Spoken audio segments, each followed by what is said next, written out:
Hello, Gene Schwimmer here. Welcome to today's vlog.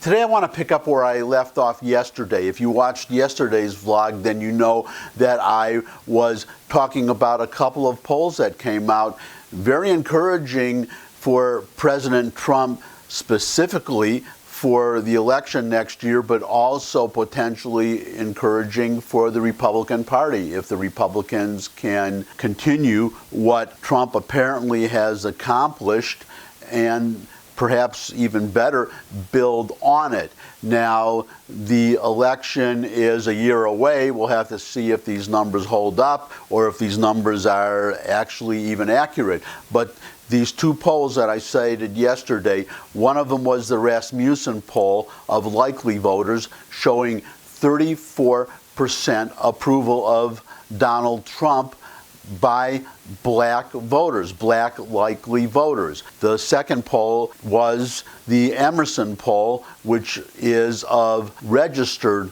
voters, but among registered black voters, it showed an approval of 34.5%. That's two polls. That increases the odds that these numbers are accurate. Now we'll have to see what happens in the election. But 34%, if that number does hold up, there's no way that the Democrats can win, that the Democratic candidate can win in 2020 with that percentage of the black vote going to Donald Trump. It's just not possible. And this could mean, again, as I said, if the Republicans can continue that percentage and even better build on it, it really means the end of the Democratic Party as far as winning a presidential election goes. But I want to be helpful for our Democratic friends, so I had suggested that if those numbers do hold up, the Democrats lose in a landslide, and if the shift in the black vote is responsible for that loss, that they should try listening to the black voters who deserted them, not to mention the ones that are still with them or will have still been with them after the election, but are susceptible to leaving also. I said they should listen to those black voters, talk to them, find out why they switched. What did Donald Trump do for them that the Democratic Party did not do? What is Trump going to do going forward? And that's what I want to talk about today. What is Trump going to do, or could he do for them going forward, that the Democrats would have to do if they want to get them back? But I had also said that I had a second suggestion for Donald Trump. That was my suggestion to the Democrats, because I always want to help our Democratic friends. They desperately need help. I want to help them because they are my friends. I like them so much. And actually, that is not a joke, because I lived in New York for 40 years, and if I didn't have liberal friends, I wouldn't have any friends, or I would have very few. I think I know one conservative back in New York. Everybody else is liberal. So I have nothing personal against liberals, but I'm digressing. So to get back onto the subject, or before I get back onto the subject, there is an item I want to mention here about impeachment. I was surprised. It's been more in the news than I was expecting it to be. And also, one of my commenters, I got a comment from Turbo Jones, who wanted to draw my attention to this event. I had already planned to talk about it, but thanks for mentioning it, Turbo Jones. I guess it means great minds think alike. But I also want to mention it, even though people have heard about it, because I do, as I have said in the past, like to provide insights that I haven't necessarily heard other commenters make, and this could be one of those occasions. So here's a headline. Let me put the headline up. Swing state Dem flips on impeachment. A congresswoman in Detroit, well, let me just read the quote here. I'll give this to you, a couple of quotes. Over the summer, Congresswoman Brenda Lawrence fully backed the move to impeach President Trump. But the Detroit area Democrat said over the weekend that she has since changed her mind. Quote, "You can censure, you don't have to remove the president," unquote, Lawrence said Sunday on No BS News Hour with Charlie LaDuff. Quote, "Sitting here, knowing how divided this country is, I don't see the value of kicking him out of office, but I do see the value of putting down a marker saying his behavior is not acceptable," unquote. So let me put that into English.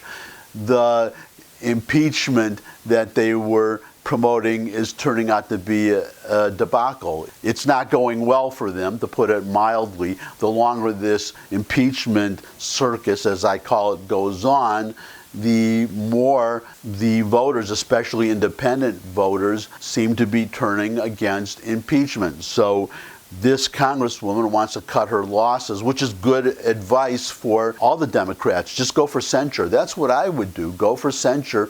But it looks like, from what I read or what I heard today, that the Judiciary Committee will be getting the results from the Intelligence Committee. That's Adam Schiff's committee. It's now going to the Judiciary Committee. Gerald Nadler, chairman, and he announced that he plans to keep going with impeachment. Now, he's got two reasons for doing that, by the way. Well, number one, because he's a liberal Democrat, and they are really hot on impeaching Donald Trump. What they are really hot on is either removing him from office or at least damaging him enough that he doesn't win. But also, as I discussed in an earlier vlog, a much earlier vlog, he is, or at least he was, being primaried by a younger woman. So he is feeling some heat from that direction too. So that could be another reason. Well, it probably is another reason why he is determined to go ahead. But what I want to discuss about Brenda Lawrence that other people have not mentioned, they have said, well, Michigan is a swing state. She is probably hearing from her constituents back in, well, she is from the Detroit area. She represents the Detroit area. But the articles that I have read, the way they're playing it is that Michigan is a swing state and she is just getting pushback on the idea of impeachment. But there is something more than that, which I can discuss because, as I have also mentioned in the past, I was born in Detroit. I was born, bred, spent the first 25 years of my life in Detroit, watched the transition in real time from the beautiful, wonderful city that it was when I was a child to what it is today, which is not a beautiful, wonderful city.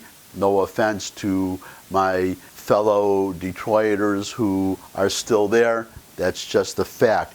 But what matters is that Detroit is 83% black. That is her constituency. Very liberal, but also black. So what does that mean that she has changed her mind? Well, that plays right into this 34% in the Rasmussen poll, 34.5% in the Emerson poll, this growing support for Trump among black voters. This reinforces that because the people that are pushing back, the people who are giving her an earful, I assume, in Detroit, they're black. They're black voters. Black voters are telling her that they don't want to go along with impeachment. That's what I'm guessing. I can't say I know for sure, but that's what I'm guessing because her seat would be in Detroit so safe that I don't understand why she would change her position unless she's worried about black voters leaving the Democrats and going to the Republicans and Donald Trump. So I wanted to get that out there. Now I want to, another item. Let me just mention this because we have been talking about black voters switching over to Trump if these numbers hold up. Here's another headline. Millions of Latinos are Trump supporters. Here's what they're thinking. In the 2020 election, Trump seems likely to get between 25 to 30% of the Latino vote. A recent poll by Telemundo found that 1 in 4 American Latinos would vote to re-elect him. Now, why is this? And more important, what is the mistake that the Democrats are making, just as they are making a mistake, and that's what I'm going to get to, the mistake that they are making with black voters. But among Latinos, the Democrats are making a mistake. They do this all the time when it comes to Latino voters, that because Trump is against illegal immigration, that he is racist or that he is anti-Mexican, that he talks about MS-13, bad Mexicans coming into the country illegally, that he is racist, that he is anti-Mexican, and that is not true, number one. But number two, as I've also said, I guess I'm referring a lot today to past vlogs, but as I mentioned in the past,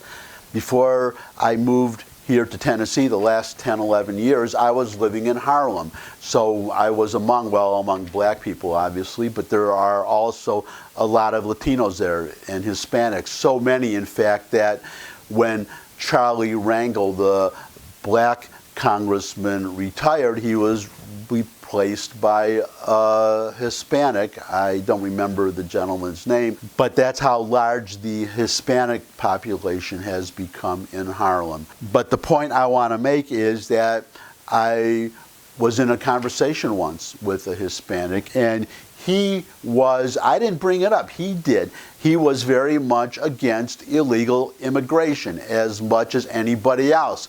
There is this apparent, well, it's the identity politics that our Democratic friends apparently love to practice. They seem to think that Hispanics are different from other Americans, that they want to flood the country with illegal immigrants to, number one, compete with them for jobs, and number two, to allow MS-13 and other bad people who just happen to be Hispanic, but to let them come into the country. What neighborhoods do our Democratic friends think that these people are going to live in?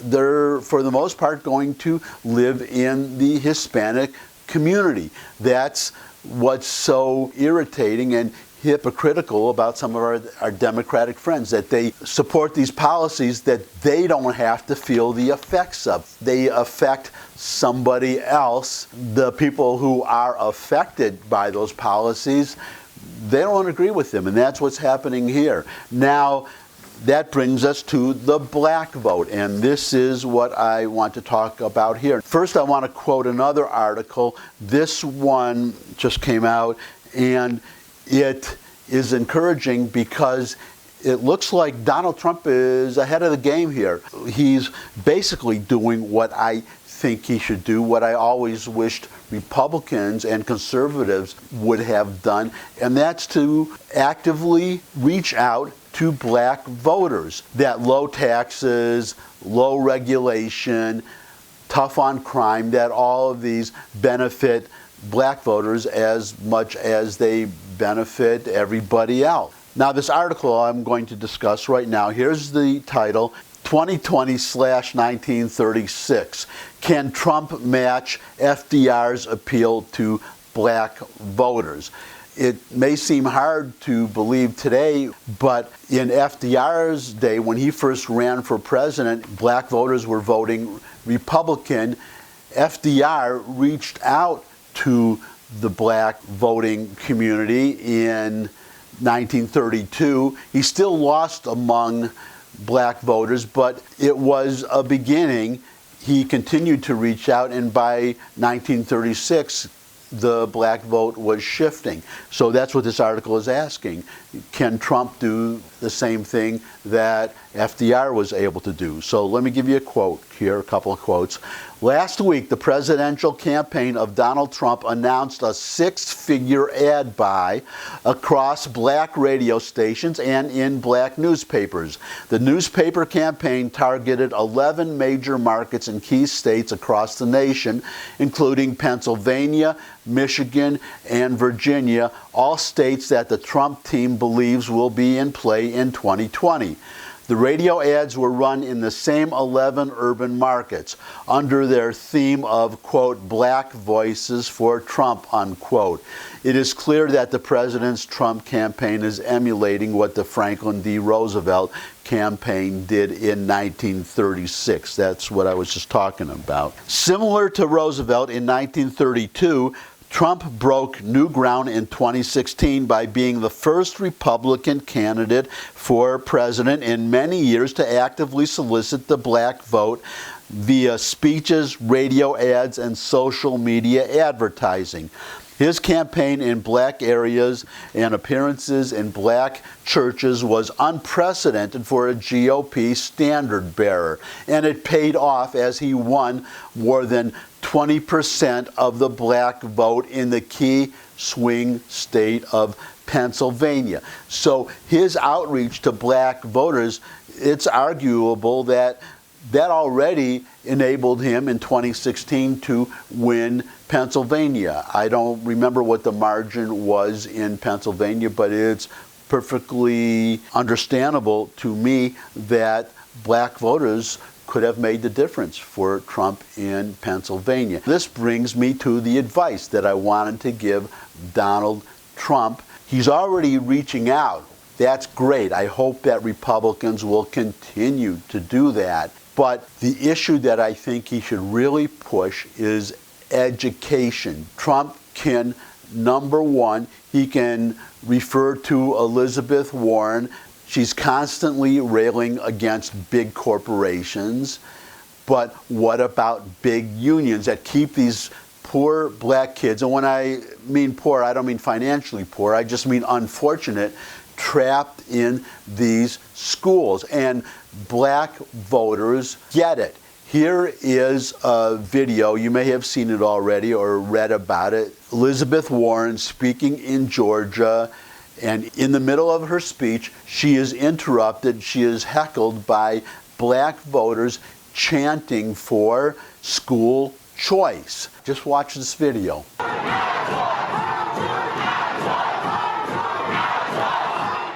A group chanted, "Our children, our choice." They were protesting Warren's education policies. That is the issue that Trump should push. He should say, vote for me. I will fight these unions. I will work to get you school choice, to get your kids out of those schools. I would go further and say that we have so low unemployment now that we have more jobs than there are employees to fill them. But the very good jobs are in programming and computers and science. You have to go to school to get those jobs. You have to be highly educated to get those jobs. There are also blue-collar jobs such as auto mechanics that pay $80,000 a year, I read, for auto mechanics. There are airplane mechanics. They start at $50,000 a year, and I read that they expect that shortage to grow. They are desperate for mechanics, and $50,000 is a starting salary. There are all these opportunities for minorities, but you need the education. Even if you're going to vocational school, you have to know how to add and subtract. You have to know arithmetic. You have to be able to read a blueprint, to read a manual. Too many black kids are not getting that education today. Trump should promise that he will work hard to accomplish that. That, I think, would be a winning issue. I think that would cement that 34% or 34.5%. I think he would be able to build on that. So that is my suggestion for Donald Trump. Make education your main issue. Say, I reduced unemployment, I made all these jobs available. Now I want you to be able, or your children to be able to get those jobs. That's it. That's the vlog for today. Thanks for stopping by as usual. Thumbs up if you liked the video. Share it with anybody you think would also like the video. Got any comments? Put them in the comments section. subscribe, subscribe, subscribe. I love getting subscribers. And finally, come back and see me again. I look forward to seeing all of you again. And until I do, bye.